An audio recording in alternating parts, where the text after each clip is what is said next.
بودما چندین روژان لسر یک ریپریبونا هیزن پولیسی ترکیه دگل خو نشاندرین ناراضی بو بردوام لسر دورخستنا سه سروکن باجروانیان کرد. لاروژا دوشنبه وزیر نافخوی ترکیه سلیمان سویلو به بریاره که سروکن باجروانیان آمده و مردین وانه جکار دورخستن بگونه ها وکو حکومت ترکیه دبیجد تکلین وان برای خستیه که قدغه کریل ترکیه. دو اپراسیون اولهیه دا پولیسی تایبت بسرمالین 12 کارمندین باجروانیان دا گرد و دست سر کرن. سروک باجروانیا آمده دورخستی سردریا دا سالاداریا ترکیه بکارکی ندستوری ناف دکد. Benim inandığım anayasa değerleri Ava kareki dijî bihayên destûriye.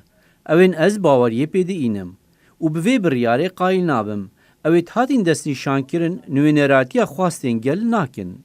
تبی گرتنا صدان خونی شاندران لی یا خویا دکت دیار کرنا ناراضی بونا خلک هرما کردان لی ترکیه دمکی و وکشتن و قیران کا کوننی یا وی ولاتی سر هل دادد. هدف لسرزار پرانیا کار به دستین خو کردار دولت ترکیه بزیدگاوی بسر دستور ولاتی و قانونان ناف کرن. Halkın %60'ına خلکین باجارین کو شست جسدی دنگ دانه HDP نها ایرادا و خلکی تیبن پکرن او ev به تواهی خود دزیه. هف سروکا هدف پرویم گلدان داخوازا کار که هف بشکر دا ولاتی جوه قیرانی رزگار بکن. herkesin ortak hareket etmeye ihtiyacı دوان روجاندا دوی کردارین هف بش وره کرن دا امجوی روشی به سرکفتی رزگار ببن.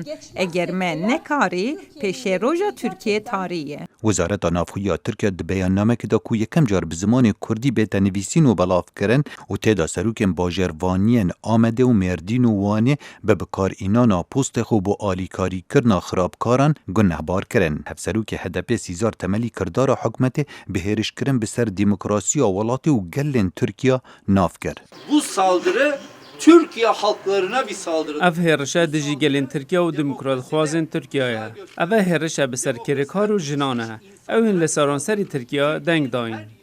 شارزا باور دکن حکومت ترکیه بندین دستوری جماره 123 و 126 و 127 بکارتینتن بو خرد کرنا دا سالاداری حکمت بسر بنیادن دموکراسی. خالد فتاح دنگ امریکا